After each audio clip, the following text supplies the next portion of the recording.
Hello, sports fans. My name is Tony Holler, and you're listening to another episode of the Oak Performance Radio.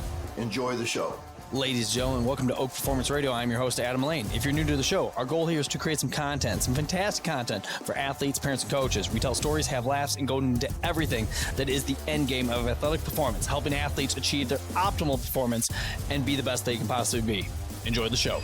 Ladies and gentlemen, welcome back to another episode of Oak Performance Radio. I'm your host, Adam Lane. With me today from beautiful, sunny Plainfield, Illinois, Coach Tony Holler from Feed the Cats. Coach, how are you today?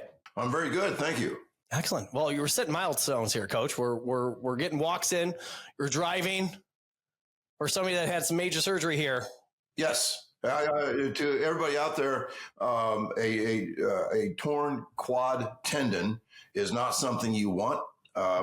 My surgeon said this is a career ender. And then he went on to remind me, I guess, that this is what Charles Barkley had. And he rehabbed that thing for 2 years and still never played another minute of NBA basketball after that quad tear. I've heard of people that were 100 miles a month type of runners who never ran again. So my goal is kind of tough at the age of 66 to rehab this thing. I had run 1,025 consecutive days. And before I hit the floor, when I ruptured that tendon, I thought to myself, the streak is over. And it was a sad moment for me. But my goal is to run again, and that's it may be 50-50 whether I ever do that. But that's the goal. And yesterday I walked around the block and it took me 11 minutes and 13 seconds. And I also drove around the block because that's the other thing. When you have a straight right leg and you can't bend it, you can't drive.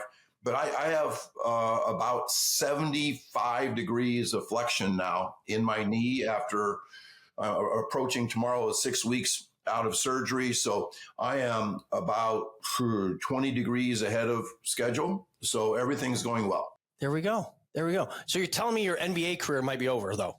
It's absolutely over. I don't think I will ever play in another NBA championship series. I thought I could shut down, SGA and Tyrese and stuff, but I don't think I will anymore. No, gosh darn it. Those days might be behind you. They are. There we go. Coach, for the tens of people that listen to the show who might not know who you are and why you're such a big deal, tell these people who you are and why you're such a big deal. I don't know if I know the answer to that. I know that I was a coach's kid. I was the firstborn son of a basketball coach, and basketball coaches in the Midwest in the 60s and 70s. All you have to do is watch Hoosiers. Of course, that was in the 50s. But when that basketball coach moved to town, heads turned. That's the new basketball coach. Basketball coaches in the state of Illinois were just, especially in small towns where my dad spent most of his early years, were the most recognizable person in town. And I don't know if there was ever a day that he didn't think about it. Like even if he was out golfing in the summer, he was thinking about this and that. And so I grew up in one of those highly slanted, weird environments where the centerpiece of our life was high school sports. And so that's where I gravitated as well. I went to college as a pre-med thing, and after 1 year, I called Dad and said, who am I kidding? I'm going to be a coach.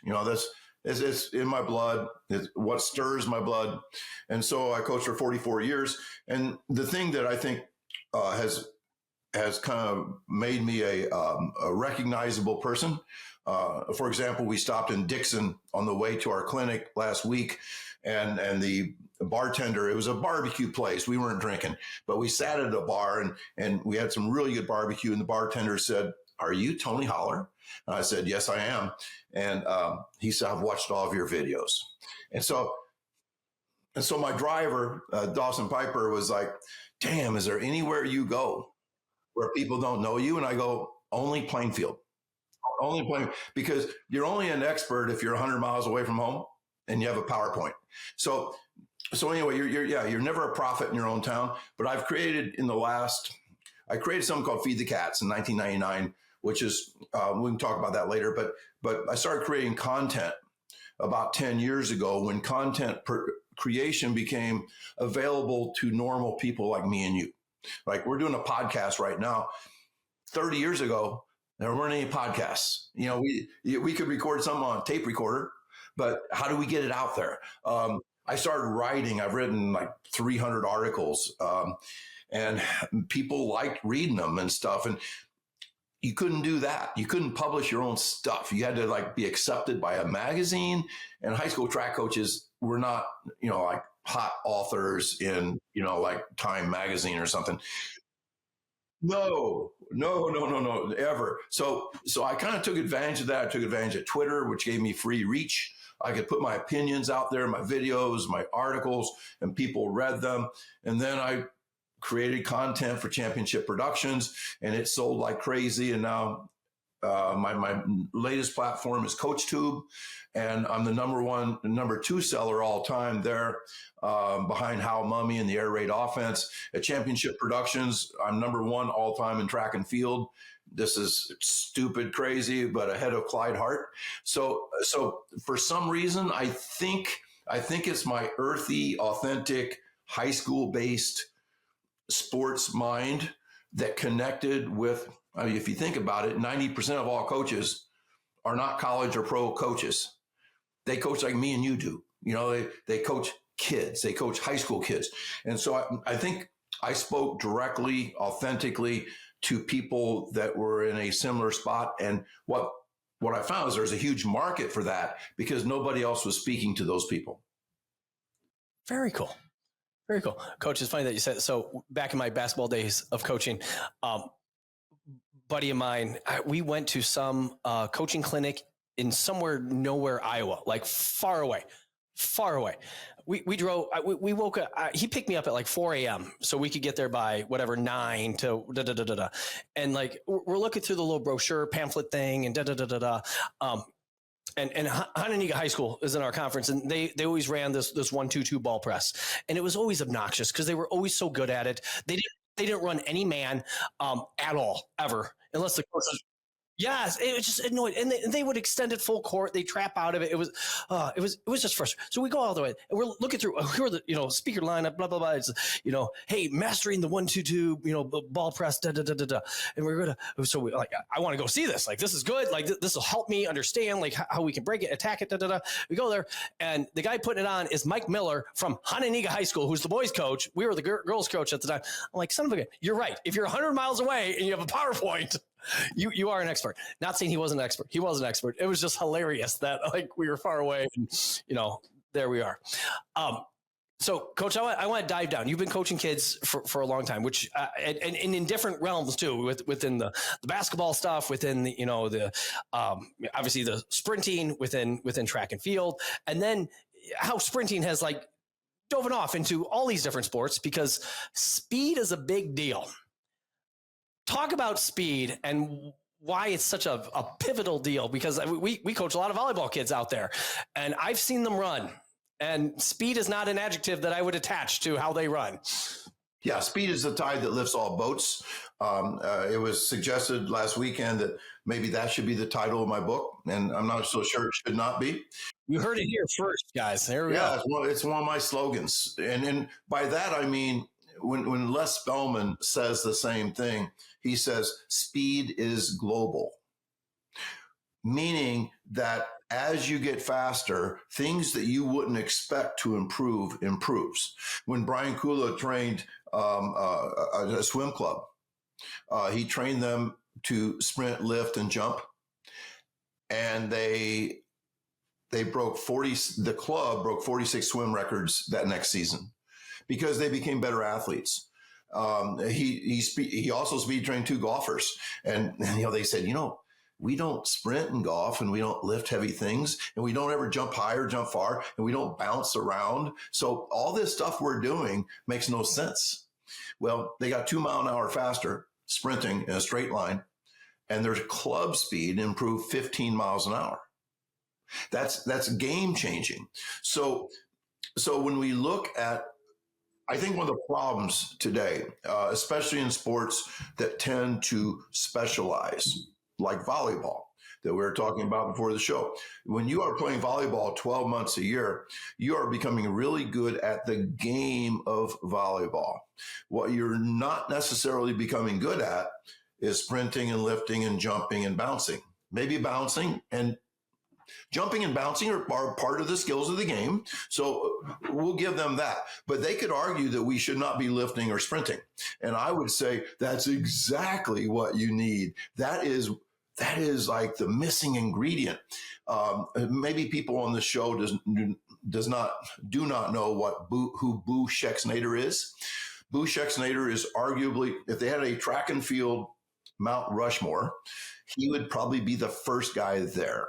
He is an absolute brilliant Cajun accented guy that coached jumpers at LSU. And I was listening to a podcast with him one time, and he was asked to train a volleyball team. And they said, "What's the first thing you did?" He said, "We first started sprinting, and we sprinted consistently off season and through the season, because sprinting is global, speed's the tide that lifts all boats. If you get 1 mile an hour faster, your vertical jump will probably improve 3 to 4 inches. But people don't want to do that. They just want to play volleyball.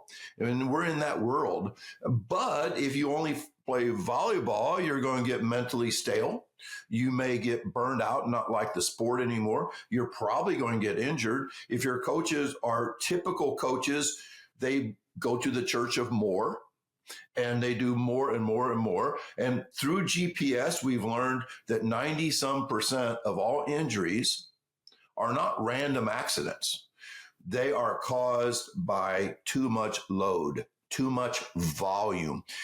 I think back, I had several injuries as an athlete: shoulder dislocations, ankles. I broke 2 vertebrae in my back one time, taking a charge in basketball. And arguably, all of those injuries were preventable if my body had the energy and strength to protect itself. If we are in a state of fatigue, either from that day's work, or maybe the steak was burned the day before, and we walked in unprotected because of our fatigue. And that's another possible title for my book, Tired is the Enemy, Not the Goal. Well, for most coaches, tired is still the goal. and that is something that Feed the Cats tries to change. And we try to create high performance and create a love of the game that sustains us. It's almost like an alternative way of getting in shape.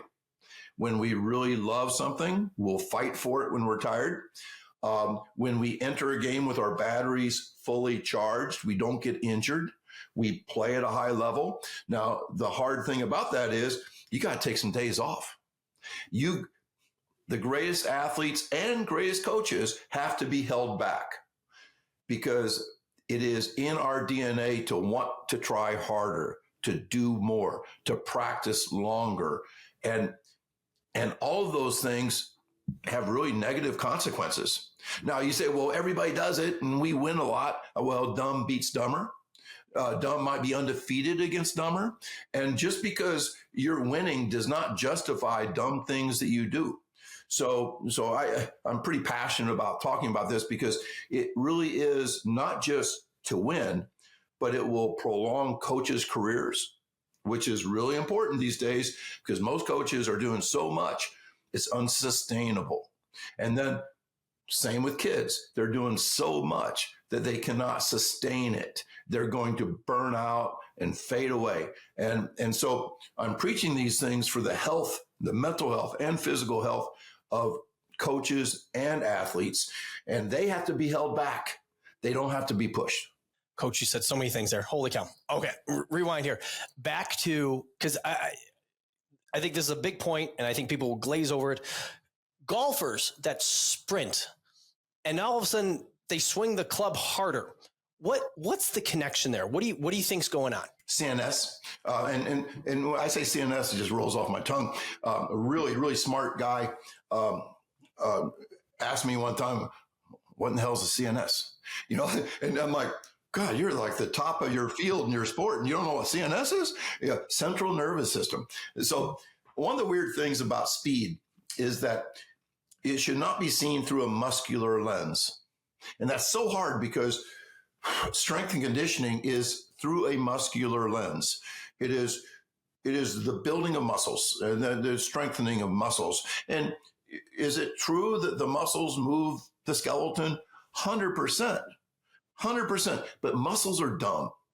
Muscles don't think, they just contract or relax. And sometimes they don't even do that very well. So what has to happen is the central nervous system has to be able to fire that contraction quickly. And then as soon as that thing has this huge contraction, it has to go totally relax or it will get injured as you stretch that contracted. When that contracted muscle has to be elongate, it will tear if it's still contracted. So it has to turn on and shut off in a nanosecond. You cannot train that in the weight room. You can only train the CNS through movement. And the most extreme human movement is sprinting in a straight line as fast as you can, hopefully with the wind behind you. It would be optimal to wear track spikes and be on a surface that is a little bit bouncy, like a Mondo track. But we don't always have those things. If you don't have it, go out on the road in your flats. It doesn't matter. But you have to time it, because if you're not timing it, you're probably just running. And then you have to recover like 5 minutes after a 5-second sprint, which is weird because everybody's like, oh, get back on the line. You're doing it again. You have to really recover, and then you time the next one. And sprinting will improve your CNS to a point where everything that's governed by that same CNS will become better, whether it's a golf swing or jumping high or zigzag. Who's the best guy at zigzagging, the slow guy or the fast guy? It's the fast guy. So all those things are really important. And of course, the people who are slow would rather not do it. Just like the people who are weak don't want to go to the weight room, but the weak guy needs the weight room the most, and the slow person needs to sprint the most. But even people who are genetic freaks are seldom at their genetic ceiling for speed. So even those guys need to speed train. I think it's amazing that, and in this world that we live in, where, I mean, I don't know. I think we both did. I was valedictorian at the College of Moore. I just, coming from my distance track and field days, not running, but coaching. And then, because I got big into the triathlon thing after college, that was my thing where I found competition and stuff. And when I did a sprint distance triathlon, that was great. But then I wanted Olympic, and I did Olympic. I was like, great, I'll do a half marathon or half Ironman. Did a half Ironman? Well, let's do a full marathon. Obviously, more is better and better is more. And no, it wasn't. It just hurt more is what it was. It was fun to get off my bucket list. But then that translated into how I coach my cross country kids and my track and field kids. So I think it's great because coach, my hope here is that parents, athletes, and coaches listen to the podcast and they hear that, oh, I don't have to practice blank 7 days a week. I can take days off in here, and to tie this together, how important, hey, I'm going to sprint. I do want to define what that is here in a little bit, just because I didn't know this going into your conference at Eastland, because I'm like, well, wide receivers on the football team sprint. What do you mean? We need to sprint more? Like, what does that mean? So I think where was I going with this? I think it's interesting how, because I don't think it's intuitive to think that, hey, I'm going to have golfers sprint. I'm going to have swimmers sprint.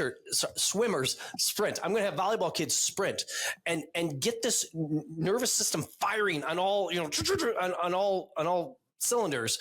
So then when I go to this very dynamic movement that I'm making within my golf swing, within my volleyball swing, with swimming, just stroke on stroke, that, hey, this nervous system, is going to be firing better. And in turn, I'm going to be better at, like, even though I don't run in the water, it's very hard to sprint in the water. Obviously freestyle, yes, but not with running. No. So I think that's a crazy connection. That's hard, not only for parents to put wrap their heads around, but for coaches to wrap their heads around. Cause they're like, oh, but our volleyball kids really don't run. Why would you have them sprint? For this reason. Exactly. And I think you use the word intuitive and counterintuitive. Two of my, that'd be another title for my book, a counterintuitive approach to performance. Because so many of the things that I say, people think I'm just trying to get clicks and stuff by throwing stuff out there that people will hear get caught on fire. And that's not really it, because this stuff is all true. But intuitively, what a golfer would do would be to reverse engineer the game of golf. Maybe they would go on a 3-hour walk every day, because that's what they do.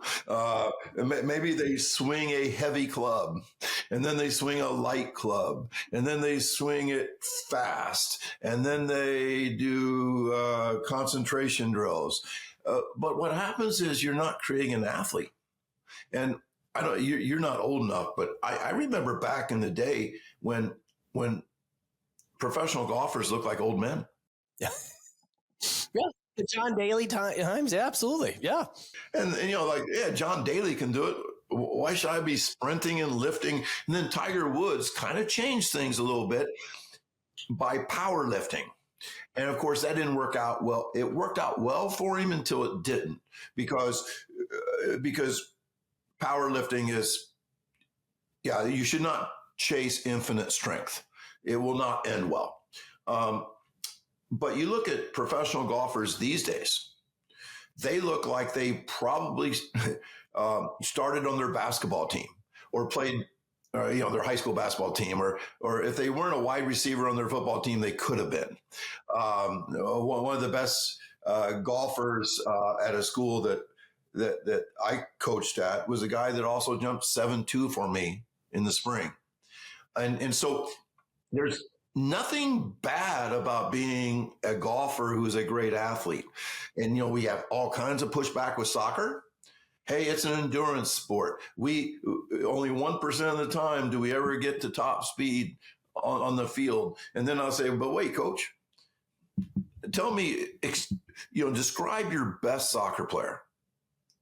And they'll think, and they'll say, well, she's fast and she's explosive. I'm like, oh, it's not the slow kid who can run all day? Well, no.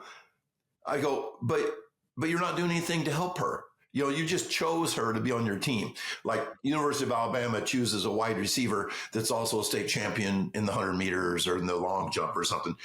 You just chose that person. You did not develop that person. And 90% of all coaches are much more in the developmental stage of athletes' lives, like me and you, where we're talking about maybe a volleyball player who's pretty good at volleyball who has never been trained to sprint in her life or his life. And it's just, here's the last thing too. Two last things. One is the investment's small. When you prioritize speed, it's not the majority of your work. It may be 3% of your work week. My atomic speed workout is a 15-minute workout where you do 60 seconds of work. And you feel better after that 15 minutes than you felt before. And your CNS is on fire. And you're probably going to do better on a chemistry test after that workout because your brain is just lit up. And probably the audience is right now is thinking, that sounds like a pretty good warm-up. And it is absolutely the best warm-up in the world. But what do people normally do in warm-ups? They kind of condition their athletes. It's almost like they're seeking fatigue before they start working on skills, which is just totally backwards. More good stuff there, Coach. Okay. I need to write things down because you're saying things. So I think I can't tell you how many of our volleyball, because this club volleyball thing, we start in December and they go to nationals next week. It is a long, long season. We could dive more into that. We have a good chunk of our kids, because they're in volleyball, they're jumpers, and they might do track and field. And so we'll have these conversations, be like, hey, are you high jumping, triple, long, we're running sprints, oh no, Adam, I can't run. And I'm like, you can't run? Like, what? I feel, and I know I'm again being a little reflective here, going like, crap, we need to run more.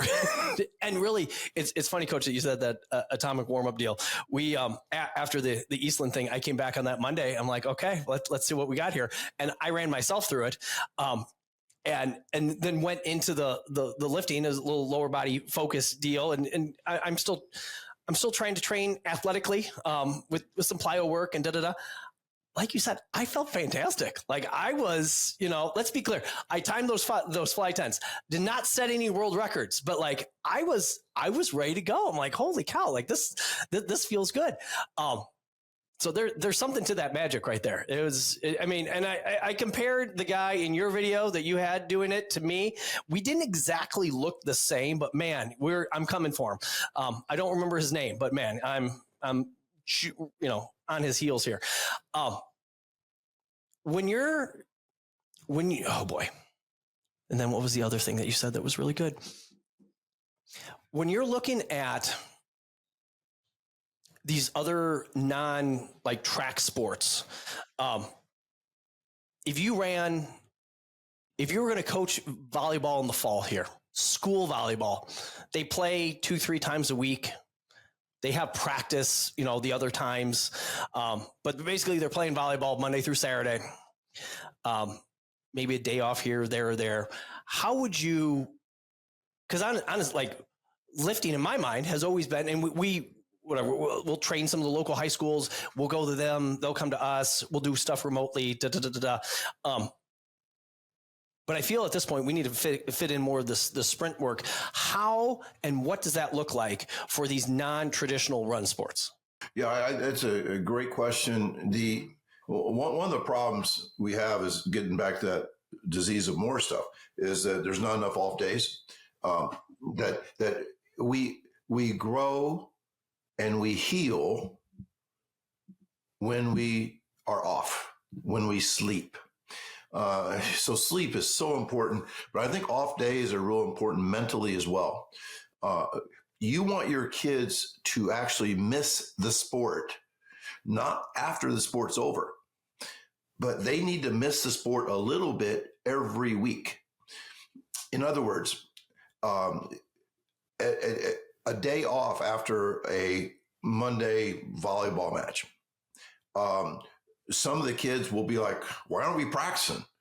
And that's good. We want them to like, I can't wait to get back to practice. I can't believe coach is, giving us 3 days off this week.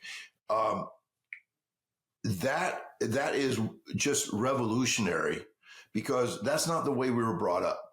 Not you, not me. Yeah. So this is what I would do if I do a lot of consulting with all sports.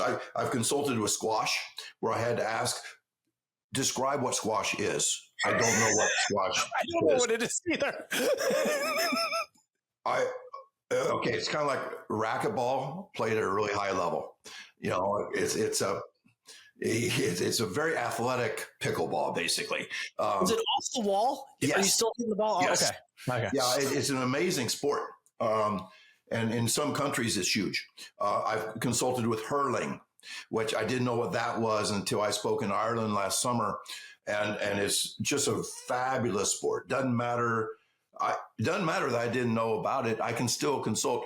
I've never held a lacrosse stick, but I have consulted with 6 of the top 15 programs in the nation because my stuff does not give lacrosse-like information. It gives performance information, which goes to all sports. So just because I'm not a volleyball coach does not mean I cannot help a volleyball coach. So this is how I would do it. I would, first of all, color code your week. There's different ways of doing it. My color code, green is off. Green is nature, rejuvenation, off. You sleep. You go home and you don't think about volleyball. That's green. I believe there needs to be at least 2 green days every week. And I personally now am pushing that to 3. It's recovery is that important mentally and physically and injury wise. That recovery is critical. So you want about 2 off days a week. Same thing with football. If we okay. When would your football, if the typical like high school football season, they play Friday nights. When would be your green days? Saturday, Sunday, or Saturday, Sunday? You let kids sleep in. You don't bring them in on Saturday morning to run them. You don't bring them on Sunday for film. You let them be like, God, I can't wait to get started again Monday. And then you either give them a green day, probably just 2 green days a week, but then yellow days are caution. Caution, don't burn the stake. So you should have at least 3 caution days during your week. I believe you need to turn it up to performance level 1 day a week. That does not mean you practice 4 hours with no breaks. It means you practice game-like, fast. It looks like a team playing a game almost. That's how. To have a practice like that, you better be a damn good coach, because most coaches never see a practice like that. They've never witnessed a performance level practice because they try to go high every day. And when you go high every day, you're all beat up. You burn the stake every day. So I would probably go yellow Monday, yellow Tuesday. No, I'd probably go yellow, red on Wednesday. That'd be my performance day. Even practice under the lights if you want. You know, like you want to like lace up your shoes tight and you want to go, because I don't think you get a whole lot better with moderate exercise. I think we better chase performance level extremes some, like 1 day a week or 2 days a week, because you want to do that in the game too. So Monday, yellow, Tuesday, Wednesday, yellow, Wednesday, red, Thursday, yellow, red on Friday. And I've even coached with a guy that gave kids Thursdays off. And it was the most brilliant thing I've ever seen, because it pissed off half of them. I'm like, God, this coach, he's not even serious. And so they had a tendency to come out and play kind of violently on Friday night, which, okay, we're on to something here.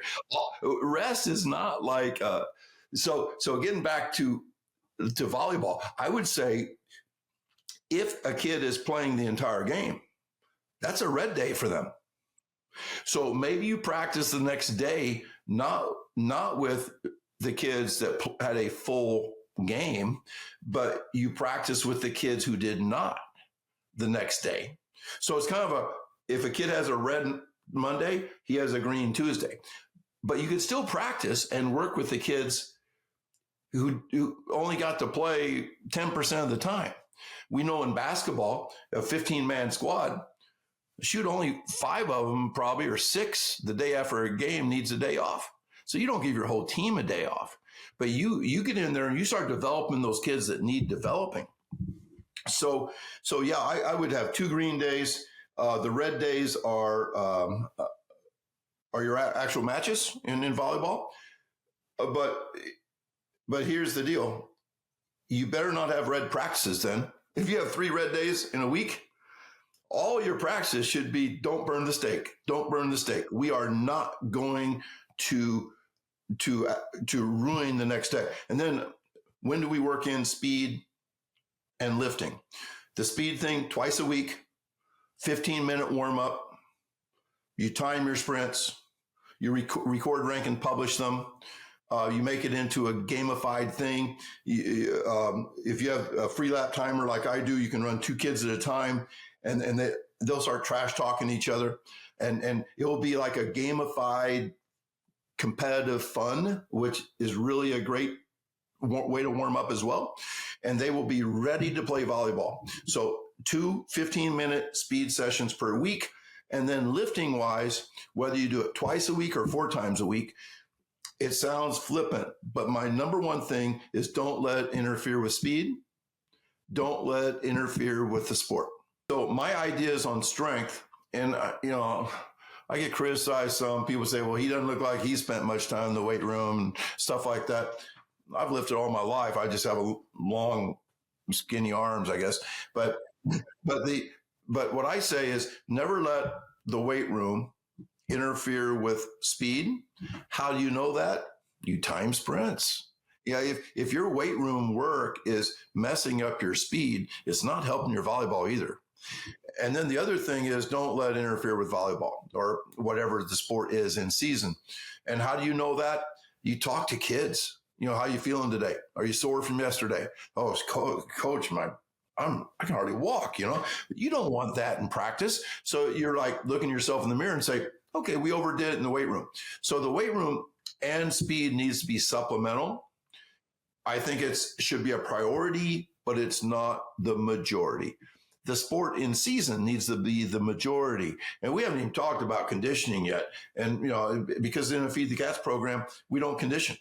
If your practice and your season does not develop the capacity for your kids to play their sport, it's your fault. Your practices are worthless. Your kids aren't playing hard in games.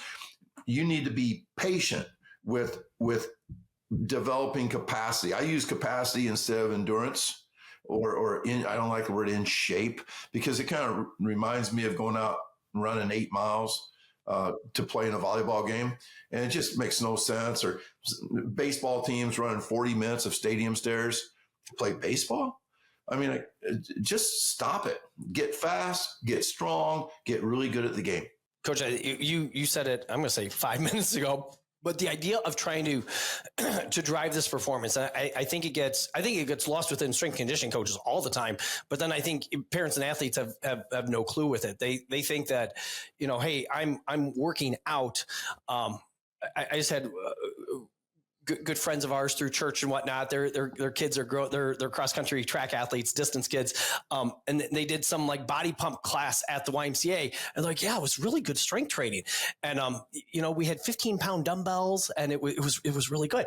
Now, I'm not discounting the quality of the, whatever boot campy thing that they had going at the local YMCA, but it's not strength training. So like in the way of like driving the, so-and-so strength, like that's not going to get done. If you want to improve somebody's speed, you're not going to get that by jogging. My kids just did lacrosse for the first time, and they had optional training for my 13-year-old, optional conditioning before practice. You'll love this.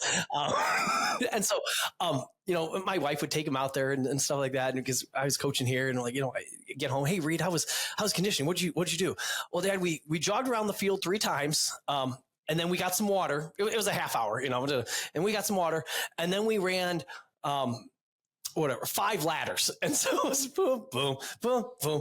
And these are long ladders. So you think of like, they're jogging, and that is what it ends up being. But I think that's what people think. Hey, if I want to have the speed for lacrosse. I want to have the endurance, the capacity for volleyball or football or whatever. Like that's what they go to. And if you want to, you disagree with all that. So like, tell people if they want to, we want to drive performance. We want somebody to jump higher. You don't jump higher by jumping low. You don't get stronger by lifting little weights, and you're not running faster by running slow. What is there anything to add to that? Is that because sometimes I just want to shake people or shake kids. I think you could just go on and on. You don't throw 100 miles an hour by throwing 50. You don't throw knockout punches by throwing 1,000 punches a day. It is a performance. It's not. There's one of my slides last week was I listed like 8 things at the NFL Combine. Said one of these things they don't do, and it was the 3-mile run. Does that mean endurance is not important for professional athletes? It doesn't punch your ticket to the NFL. Like the other things do, speed, power, explosiveness, those things will punch your ticket, size. But who cares if you're slow and can run all day? But I blame the Nike running revolution that I was like 15 when it hit, like 1974. And everybody was supposed to start running. And I've been a runner all my life because of being indoctrinated into running. And running is not sprinting. And there are still S&C coaches who will die on the hill that we need to, for example, with football, do aerobic conditioning all summer to prepare us for high level anaerobic 5-second bouts and recovery for another one. Well, I'm here to tell you, if you do aerobic training all summer, you will detrain those performance level highs, and you will never be a very good football player. Yeah, you may put up 4 fingers in the fourth quarter and say, this is going to be an easy quarter because I've worked so hard. But you look up at the scoreboard and you're down 28 points. And maybe the other team fed the cats. Maybe they were fast and explosive. And, we learn by stories. And I love the story that Brian Kula tells about Christian McCaffrey. This is like 7-8 years ago when he was tearing it up with the Carolina Panthers.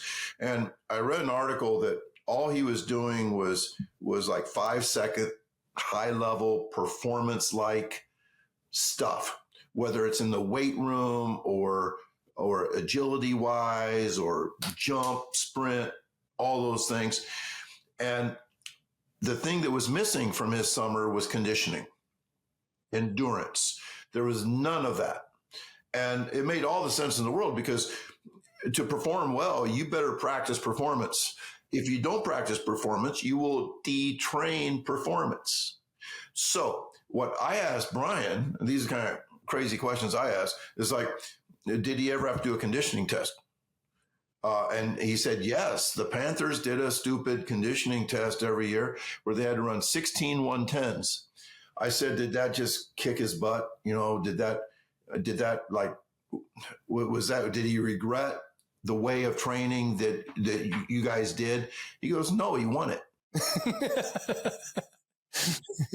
Could there be a world where stacking on top of each other, let's say 55-second high performance level things, whether you're jumping really high or throwing really far, sprinting really fast, lifting really heavy with great focus, is there a world where doing 55-second things will prepare you for a speed and explosion based sport? And I think, hell yes.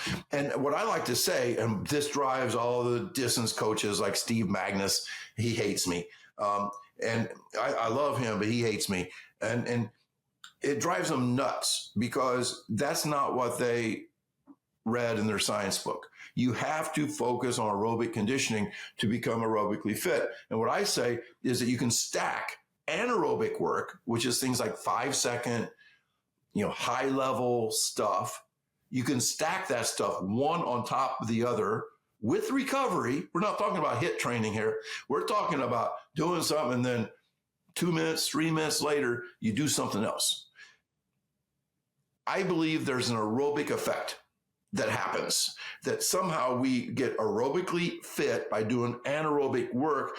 And the great thing about that is that anaerobic work is more like the performance that we do in the sport, which we're training for the sport and getting in shape and getting faster and getting stronger. And I got a really cool long email from a guy a lot smarter than me. He's a scientist, doctor, so-and-so. And he said that there is literature out there, there's scientific studies out there that say that, yes, aerobic conditioning improves your number of mitochondria. I'm like, yeah, I'm a science guy. I know that. You improve a lot of things with aerobic work. And he said, but there's also literature that says that high level, performance level anaerobic work will produce higher quality mitochondria. And I'm like, I don't know if that's true or not, but I'm going to grab hold of that and run with it, because that's my experience, is that my 4x4 teams run really well without ever running more than a 200 in practice, because we run them hard. and we recover and we perform. And when it really comes down to it, the 4x4 is all about running fast for about 48 to 50 seconds. And so we're not trying to be in great shape. It's going to hurt at the end, no matter how many miles we run. So we might as well get really fast and then accept the fact, yeah, it's going to hurt. Just like in the fourth quarter, nobody's going to be fresh in a football game. You know, in the final set in a tennis match or something, I don't care how many miles you run, you're going to be worn out. But there's magic in loving the game, and there's magic in high level training that you will. Oh, there's also magic in a big crowd cheering for you, and all those things kind of like, we can get through this. We're going to be okay. Yeah. Well, I think there's magic. As you're talking here, I think it's interesting that like our I'm going back to volleyball with this. Our kids will go into they're going to nationals here in a week, but they'll come back and then they go to their high school programs and they'll play some summer league, and then, which is fun. Like they're with their high school friends, and it's all the cool high school experience. They'll go into their season, they'll play into October, but then not that they'll take November off, but like it's kind of this transition. They'll get in the gym, they'll get some touches and stuff like that. But then, right before we start, we do team selection. So it's 3 very focused days where these kids ball out and they get after it because they are trying to get they want to be they were on the 2s team last year. They want to be on the 1s team this year. They're on the 3s team. They want to be on the 2s team, whatever it is. They push that out, and you watch them. And I don't want to say they're different kids, but this is the best you've ever seen them play because like it is on the line, and they feel good because they took some time off after the season, so they let some things rest and recover, and they're feeling better.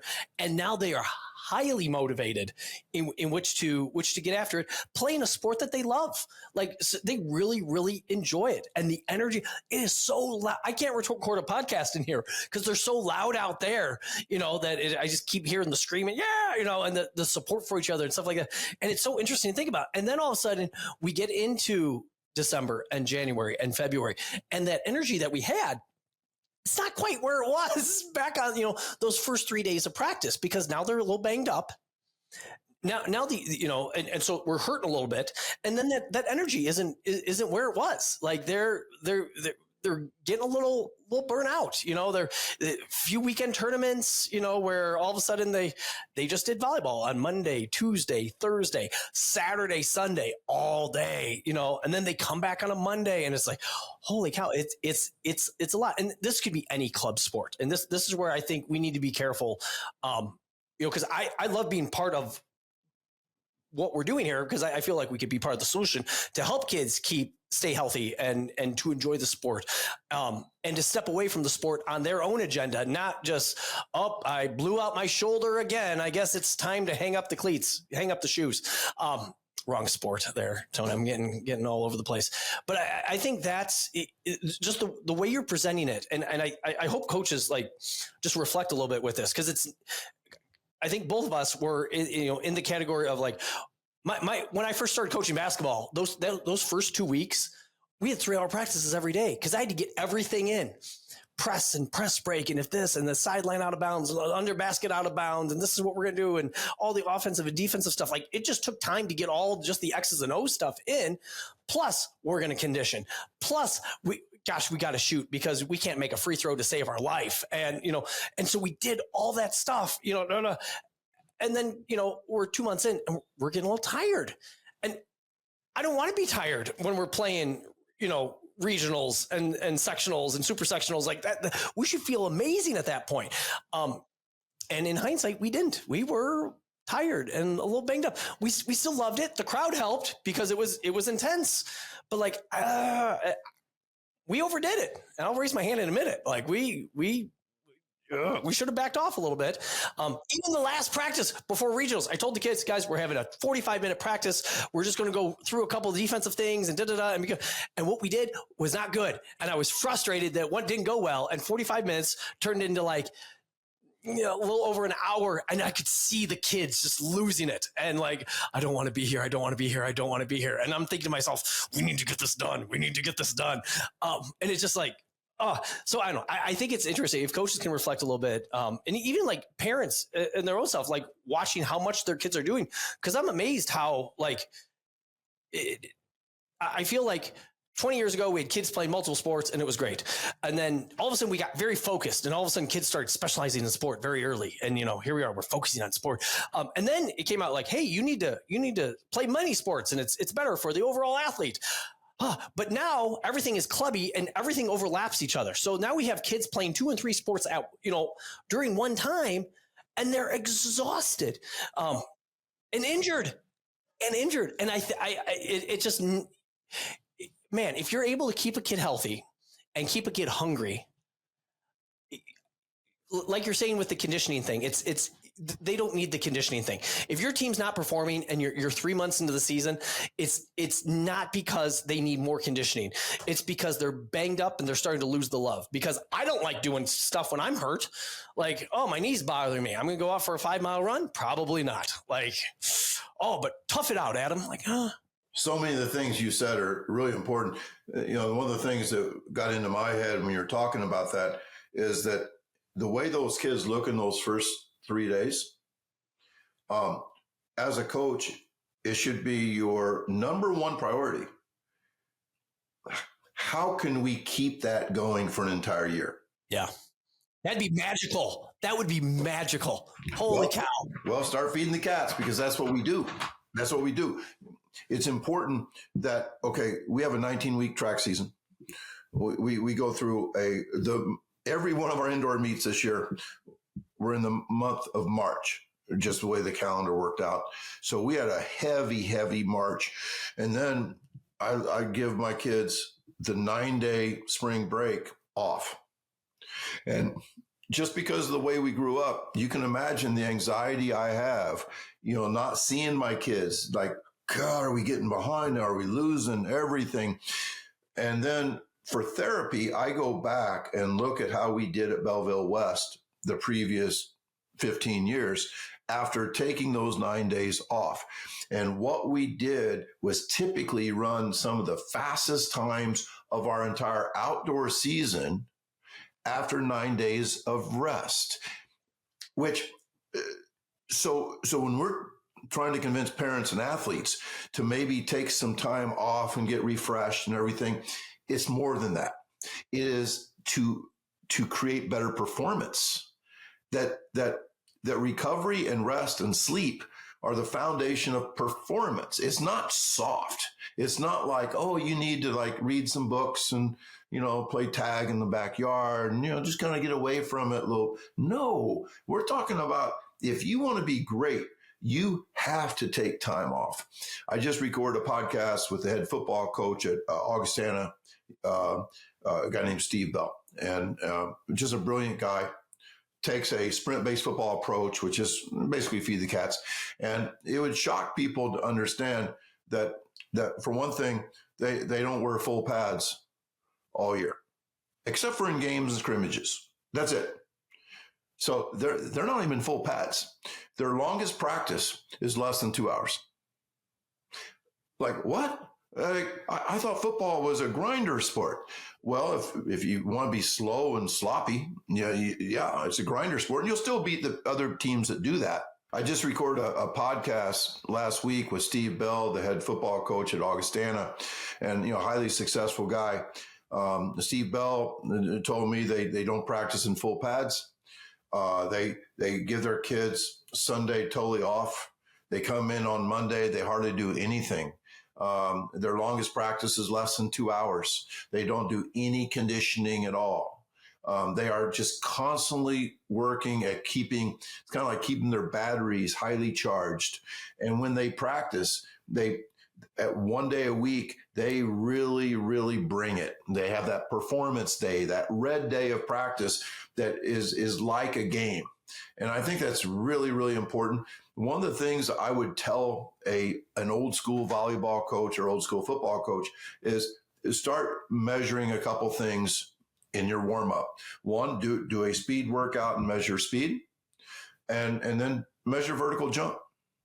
If your volleyball team is slow and they're all jumping 3 inches lower than they did when the season started, don't get onto them about being in shape. You look at yourself in the mirror and say, what am I doing that's diminishing and detraining the traits that win for us? We cannot accept that the grind will just leave us in tatters at the end of the season. That's unacceptable to me. And I believe that there's a mental component too, that kids will love it more when their energy levels are higher and their athleticism is higher. I think that kids probably have more fun during those first 3 days that you described than they do later in the season. And that's sad, man, that late in the season should be the everything. Yeah. Yeah. That's the time you get ready. Coach, I remember, and this is whatever the 90s when I played very mediocre football, like I was a weight room warrior because I was not big or strong or athletic or much of anything. Genetic trash can, really, when it came down to it. But like I found the weight room and it's like, hey, let's, that made me go from bench to starting. And, that was probably as good as it was going to get. Also didn't feed the cats back in the day though. So that could have been a thing. But like we would go through the season and we would try to lift on Saturday mornings and then it just turned into a garbage lift. And so we just kind of stopped that, but then we'd still watch film and blah, blah, blah. But I remember like that first lift after the season was done. Like I was so incredibly weak. And then I'm thinking to myself, oh my God, like we just played our final game on Friday, 3 days ago. Like now it's Monday. I can't move. Like I am so like, and again, whether it be weak or slow or, whatever word you want to use, all the above, like, I think if you look at it, you try to weigh the two out here and where like, because at the end of the season, I remember our final, game as a senior, and we lost to Lamont, and we played actually pretty gosh darn well. We scored 48 points. Of course, Lamont scored 51 points, so we lost. But like guys going to the locker room crying, they're so upset. Da, da, da. I remember taking off my helmet, going like, my head really hurts and my body really hurts, and I'm good. I'm upset, but I'll be okay. We're moving on. But it's man, if we could have, and again, the other side of this coin, obviously you have to learn the football skill. Obviously you have to learn the volleyball skill, basketball skill, lacrosse skill, whatever it is, skill. But like, if you lose the athleticism through this process, if you lose the speed, if you lose the jump, we use some hawk and force play to do some really kind of fun things with our volleyball kids and stuff. But we will see over the first couple months, things tick up beautifully and we're feeling good. And then we hit March and then we just kind of plateau out the rest of the year. And honestly, if we don't go down, I'm kind of excited, to be honest with you, because that is where the volume ticks up. And it's a battle where it's like, we need athleticism, but we also need, we need them to be able to pass and set and swing and stuff like that too. So it's a tough, but if you go down on the athleticism thing, like how good are you at blank sport, football, volleyball, whatever. And I think that's a hard thing for coaches to look at, because then what they know is, hey, well, we just need more volleyball. Let's just do more practice. Let's just do longer practice. And obviously, coach, that's not necessarily the secret. You said something at Eastland that just popped into my mind, but in the way of athletes running fast, where if you run 22 miles an hour, the game of football is slower to you than if you run 19 miles an hour. Because if you can max out at 19 miles an hour in a fly 10 and you're trying to play at 18, I mean, that's fast. But if you play at 22, or if you can hit 22 and you're expected to play at 18, that's more of a manageable thing. And I see a similar thing with volleyball. Like, hey, if you're, hawking, hand on hip, whatever jump is 17 inches, but you play at 12, 13, well, that's a lot easier than, hey, if your jump's 13 and you're trying to play at 12, like that's, can you explain that for people? Because I'd never heard that before. And it was just a neat way to, just, hey, we're trying to drive top end explosiveness, speed, whatever it might be. Yeah. In the business, we call it speed reserve. I had a kid that could run 24 miles an hour, fastest guy in the state of Illinois all times. And he only ran the 400 like 5 times. He was 5'6", so he wasn't really built to run it. But but he ran a 48 low, like really good. And the reason why he could do that is because basically he only had to run 19 miles an hour for 48 seconds. And if you think about it, if you can only run 20 miles an hour, you ain't going to run 19 for 48 seconds. That's not going to happen. But if you can run 24 miles an hour, your ceiling is so high. And when I say when we raise the ceiling, we raise the floor. And that's the same thing with a vertical jump of a volleyball player. If you have a vertical jump of 24, I don't think 17-inch jumps get you tired. Or in football, Tony Villani says the game of football in the NFL is played 95% of the time between 14 and 17 miles an hour. And some people say, see, I don't have to be that fast. And I'm like, oh, no, that's not what he's saying at all. What he's saying is that you have to repeat those speeds 60 times. And who's better at repeating 17 miles an hour than guys that are running 22, 23? Whereas if you are slow, those speeds will wear you out. So I kind of like to frame it like this, that getting faster and jumping higher and lifting more is an alternative way to get in shape. When we talk about getting in shape, back in the day, we've already named those things. It was like long runs, long, miserable stadium stairs, killers in basketball. Killers, if we ran them fast, they taught us to change directions. I'm not against killers. I'm against doing 15 of them with 40 seconds rest. That's what I'm against. My college coach at Knox College, Harley Nosher, used to run a killer like 3 different times during practice, one of them. And then we'd get a drink. And I think he was doing it to hit those top speeds and to get those decels and those decelerations and those change the direction things that basketball players had to do well. And so I don't see that as conditioning. I see that as training. Yeah. Well, I just think back in the day where we would do 1, but then sometimes we would do 2. And then if I was really upset, we might do 3. But then you always had those couple post players that like, this is not their jam at all. And then you watch them on that last, the second or third one there, and it's not even a run anymore. It's a jog and a turn and like a touch of the line and then jump and touch the line. Nothing athletic. It didn't look like anything athletic. But I'm there thinking to myself, be like, well, guy driving their conditioning, we gotta be conditioned. And it's just like, oh, in hindsight, son of a gun. Because it's an easy thing to miss as a coach. And you said it today, and then you said it last weekend or 2 weekends ago too. But when you practice skill, to practice, you need to practice skill fresh. Am I quoting that right? Is that well said? Our brains, I don't care. I was a chemistry teacher.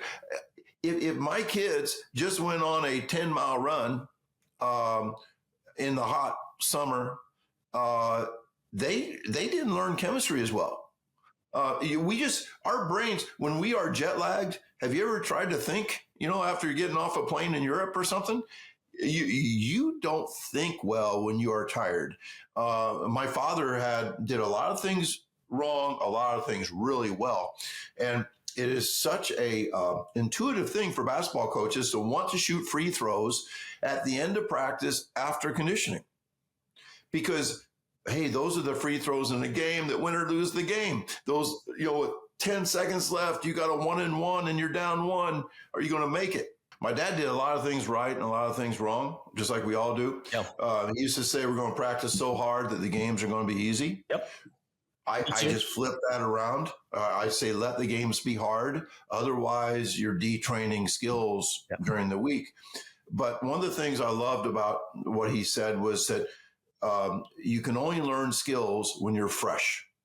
And so we shot free throws early in practice, not after conditioning. So many coaches intuitively think that, okay, when are the free throws the most important? They're at the end of the game.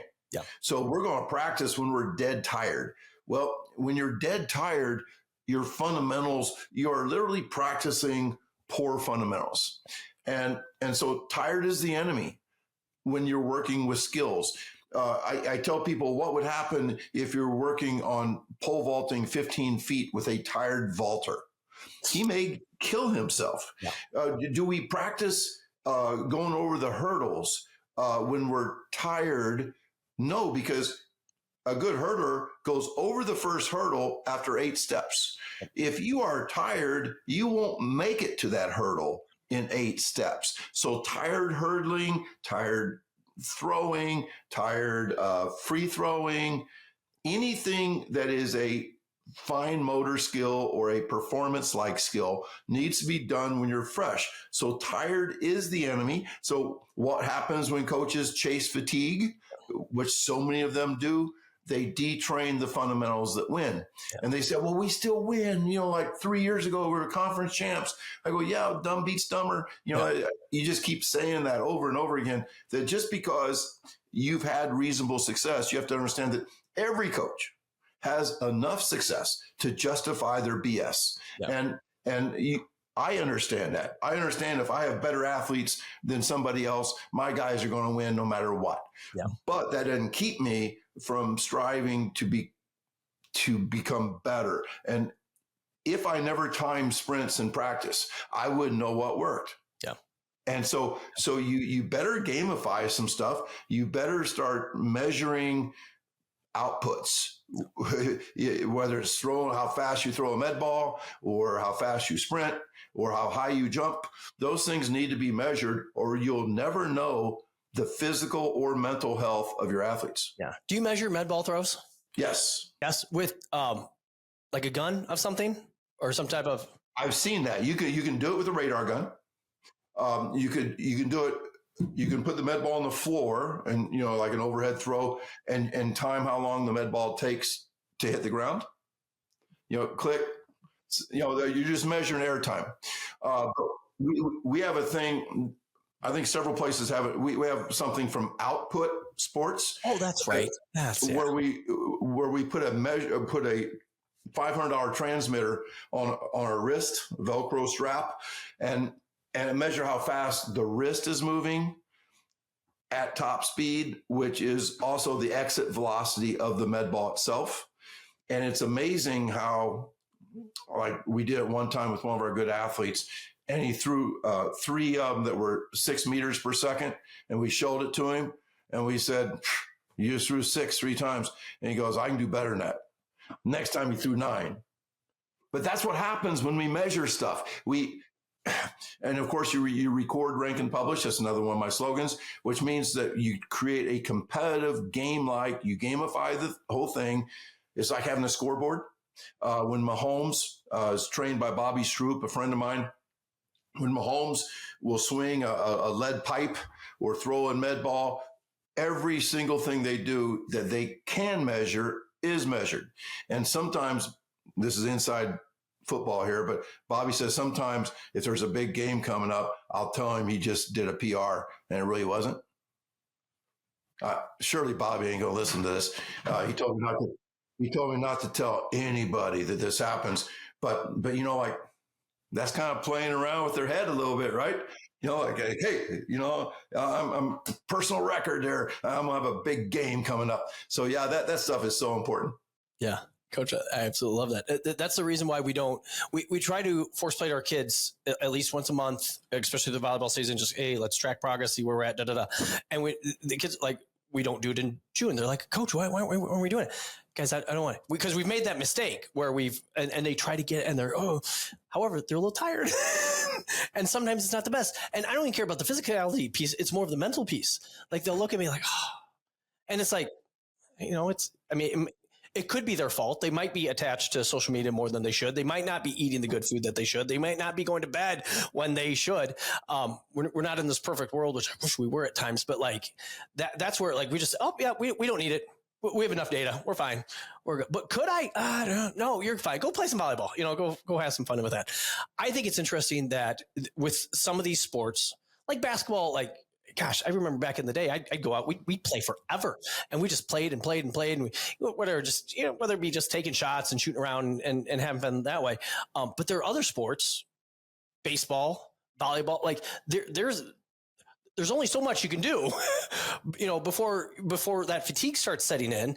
And if you have an issue, like some of our volleyball kids have issues with like turning, getting that, full rotation coming through and actually swinging through the trunk, as opposed to just kind of like, and dumping it all on the shoulder and then be like, oh, Adam, my shoulder hurts. Like, ooh, I wonder why.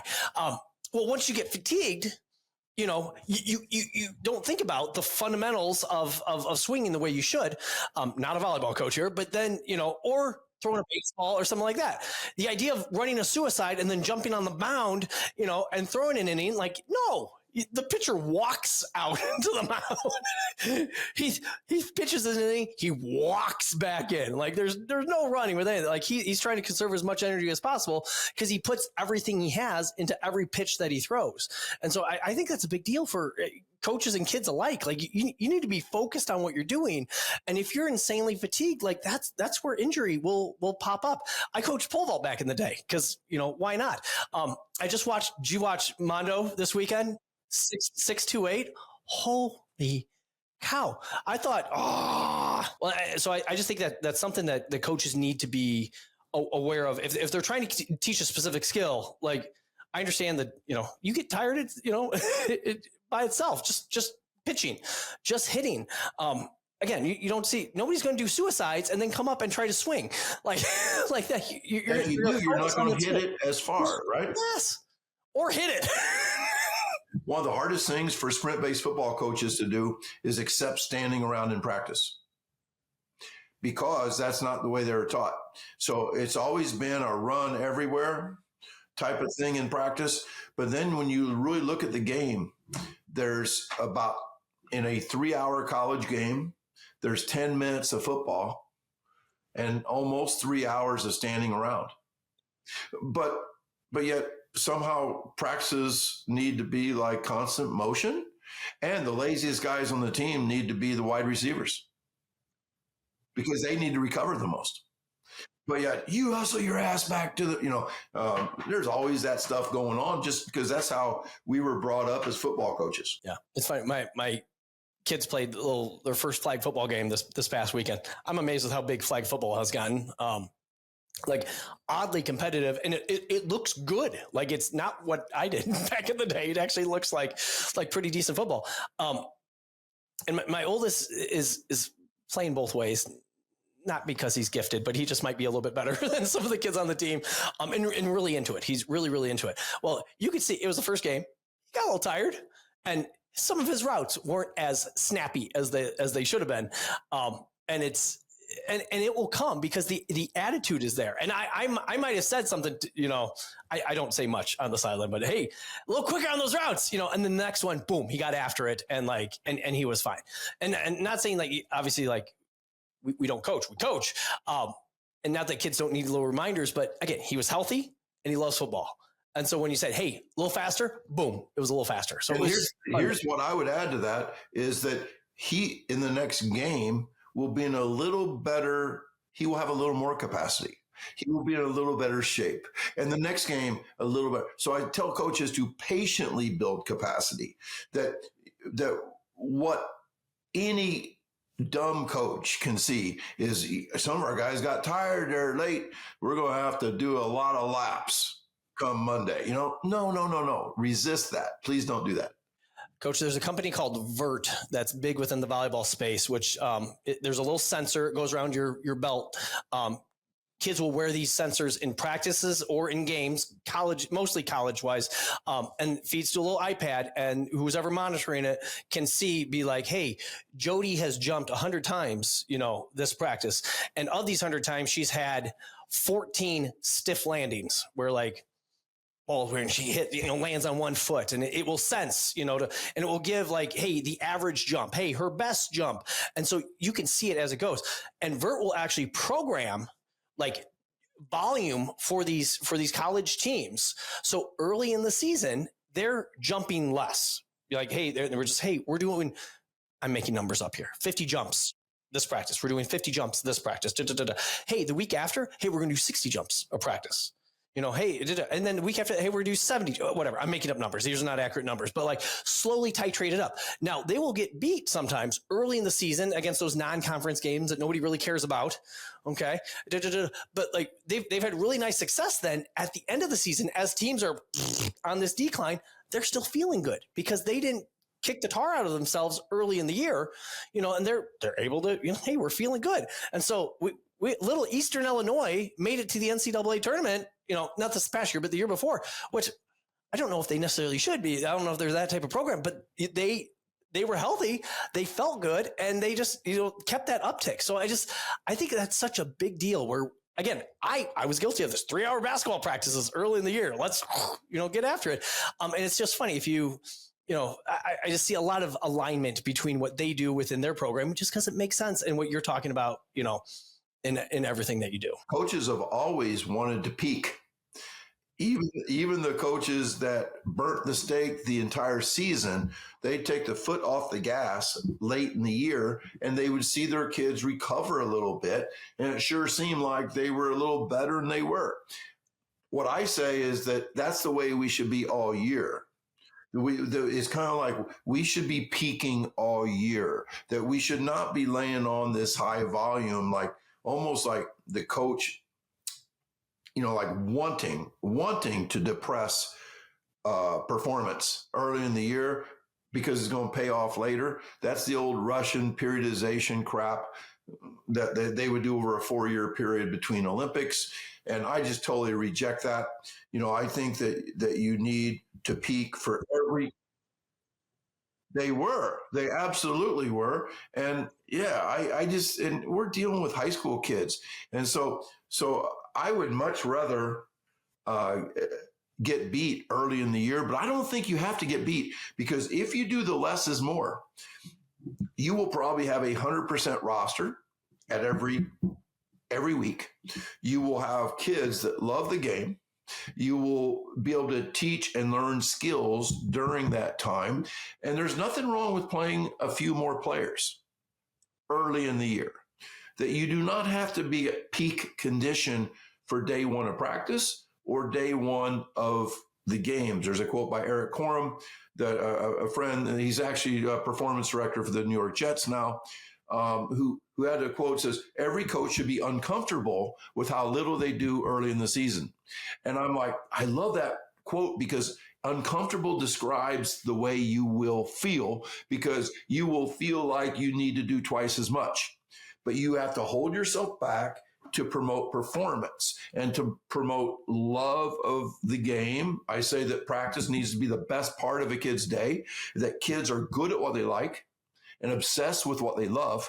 So we better plug that in and not be like Norman Dale in Hoosiers, who said, my practices aren't designed for your enjoyment. And every coach is like, oh, I love Norman Dale. We need to go old school. And like, no, we need to accept the fact that if we made school more likable, more enjoyable, something to look forward to, we would produce better students that didn't cheat their way through high school. Coach, that like good at what you like, obsessed with what you love. That's the best. That I just wrote that down. That's fantastic. Maybe that should be the title of my book. That's another one. Jeez, so many titles. I mean, if you think about it, like I wanted to be a rock star when I was younger, of course. And so I worked at the guitar for like 5 years. I had lessons. My teachers would say like, I don't think you know how to tune a guitar, like I love music, but I just wasn't a musician. You know what I'm saying? I got no positive feedback in 5 years of working and playing guitar. And you're going to quit. I can't believe I lasted 5 years. And how many kids have that experience in sports where they were practice is miserable every day? And that's 98% of their sports life. I love what Ireland says, that we want kids to play as many sports as possible for as long as possible. And in the United States, it's more like, I want our kids to make a lot of money and go to a big school. It's like, I'm all about winning and performing and being as good as you can possibly be, but not at the risk of mental and physical health. I think we can be better if we do less and do things smarter. Coach, that's a beautiful place to end right there. That was awesome. Because that's a big deal. And I cry in my soul when I hear kids that we're little rumblings here of kids that might not be coming back to the club next year. Maybe they're going to be a senior, and they're like, I really don't want to play in college, so I'm just, which is fine. That's fine. No judgment or anything like that. But it's one of those things like, man, we've been coaching you for 5 years. You've really come a long way. I'm not trying to be their parent or live my life, vicariously through them. But it's like, dang it, I've seen all this work that you put in. If it's your choice, great. But if the love of the sport has been beat out of you, and you just don't want to be here anymore, like, oh, son of a gun, that's unfortunate. That's not. And you have your own kids now, which totally changes the way you think. I wish every coach had their own kids go through before they became a coach and saw how some programs steal the joy of sports away from them. And gosh, it is just, as you know, such a small window that we get to play, unless we continue to play as adults, and not many do. Yeah. It's a thing. Gosh, Coach, I appreciate you going this long, fighting technology with me. I appreciate it. Is there anything you wish I would have asked you that I didn't? No, but I did want to say one thing, that as a public speaker who've been doing this for a long time, I used to be so nervous when I spoke that I would kind of look like at the wall at the back. And I'm still nervous, but now I look at faces. And I gain energy and acceptance and encouragement by looking at people. And honest to God, you were my favorite spectator or person in the audience, because you showed moments of, I like that, I get that. You were a head nodder sometimes, which I literally taught my students to be. Like when you go to your next class, when you understand something, nod. It will make your teacher a better teacher. And so I just appreciate you. I wouldn't say that if it wasn't true. And you made me a better speaker by being there. No, Coach, I appreciate that. So when we first started coaching track and field, my wife and I were doing it together because she taught 7th grade science. I did 7th grade math. We started middle school track, and then she got jumped up to the high school because she was a big deal, all state high jumper, blah, blah, blah, blah, blah. They had a high jump job open. So she went up there. And then she was coaching sprints. And then the year after, they needed a pole vault coach. So then I got pulled up. And so literally we had an Oregon track and field. This is how you coach sprinters. I was not a sprinter. This is not my thing. So it was over distance, under distance, starts, and hills were the 4 pillars or something like that. So 2 of those 4 are slow. Hills are slow, over distance is slow. And I remember making our sprinters run 300 repeats and watching, just like, it was like dying dogs, like, is really what it was. It was not like, oh, but this is what the video says. Da, da, da. And then the next year, they went to a conference, or we went to a conference, but I went to the pole vault thing, and they went to go see this guy by the name of Chris Corfus. And they came back and like, guy, we need to do these fly 10s. We need to do these block 10s. And there's this thing called this 23-second run that we're going to do. Like, no, guys, time out. No. I have this video, but this video that Oregon did, Steve Prefontaine ran here, guys, come on now. And you're telling me this 23-second run? And Coach, that year we integrated it, and we've never had our sprinters were so happy, and we weren't doing 300 repeats, and we weren't perfect. Let's be clear. We were not perfect, but man, they were so much more into it. They stayed healthier. I appreciate just the way you're able to reflect, because I think a lot of coaches are really crappy at reflecting, and just like looking themselves in the mirror, being like, hey, maybe you're the problem, dummy. And I've done that, I don't know how many times in my life, to the point where like I'm still changing things. And like we have our sports performance programs that, and like the little, I need to do a better job of gamifying like everything that we do here. I hung, and maybe I told you this at the clinic, but I hung 8 volleyballs from the gym ceiling. One at 8 foot, 8 foot 6, 9 foot, 9 foot 6, 10 foot, 10 foot 6. Because when we tell the kids to jump high, and it's like, guys, that's not even a jump. But you throw a carrot up there and boom, watch them go. We have more random kids walking into the gym trying to touch the balls hanging from the ceiling than we had. Like, it's funny. And then I don't know. I appreciate everything that you're doing, everything that you're putting out. you continue to, just help coaches, because I think we need help, because kids are changing. The kids I'm coaching right now are not the same kids I had 20 years ago. Whether you blame social media or whatever it might be, but like, it's different, but like we need the support. So what you're putting out there for coaches, I think is absolutely fantastic. I appreciate your time. You just took 2 hours on a Monday here, to hang out. So thank you so much. I had fun, obviously. Love to talk, and we'll talk again someday. Coach, people want to find you and see all the great stuff that you're doing. Where do they go? CoachTube is where all my courses are. I think I have 18 courses there. I have a lot of free material on YouTube. I run my own Twitter, but my son Troy is my content manager. I think he has me on like 5 or 6 different platforms. Suppose I'm on Facebook now. And I get a lot of bad feedback from Facebook. He said, it's like these people are all Neanderthals on Facebook. They're just ripping you to shreds, but I never see it. So it's okay. So yeah, I'm on almost every, I think it's Coach Tony Holler on most of my platforms. And I'm easy to find. I'm probably the only coach I know that puts his cell phone number out there, where you say, what's Tony Holler's cell phone? It'll come up for you, So yeah, I'm easy to find. And now that I'm retired from actually coaching a high school track team, I will be on the road a lot more and get to travel and talk to coaches and do what I love. There we go. You're not very good at this being retired thing, Coach. I don't like the word retirement. I mean, basically I just quit my track job, and I'm moving on. I've been in 66 years. I could argue I've been tied to a school for 66 years, and I've cut the cord, and I feel kind of adrift a little bit. I'm kind of a free agent, but like nobody can call me in and like get mad at me anymore. I don't work for nobody for the first time in my life. I can only get in trouble with my wife, I think. Yeah, which I doubt that happens. I mean, it's always just minor infractions, but it's daily minor infractions, but nothing big.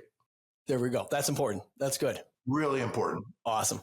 Coach, thanks again for taking the time. Really appreciate you. We'll link up all the stuff in the show notes and whatnot. Listeners, thanks for listening. We'll catch you on the next one. Ladies and gentlemen, thanks again for listening to another episode of Oak Performance Radio. Don't forget to check us out on the social at Oak Performance and online at www.oakstrength.com/Oak Performance. Thanks for listening, and we'll catch you next time.